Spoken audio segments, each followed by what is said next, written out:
Venous disease is kind of an all-encompassing term that encompasses varicose veins and spider veins and venous insufficiency, where you can have venous reflux, basically blood flowing backwards in a varicose vein or even backwards in the deep veins. And as a result of that, there's certain changes that are seen in the legs, mainly the lower medial ankles. And we can diagnose all of that by doing an ultrasound and an examination.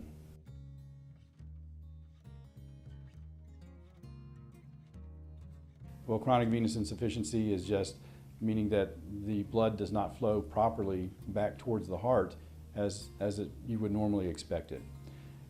There's a term that we use called reflux, meaning blood's flowing backwards in the vein more often than it should, and that causes the vein to dilate up, and then it causes all sorts of other problems, all sorts of other symptoms, aching, tiredness of the legs, swelling, itching, and then ultimately, if chronic venous insufficiency is bad enough, you can have skin changes on the ankle and ulceration of the ankle.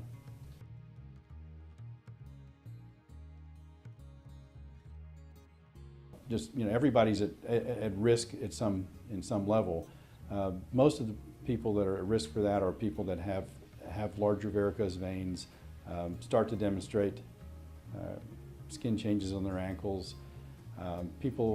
There's risk factors for varicose vein disease. The biggest one is just genetics, and you can't avoid that.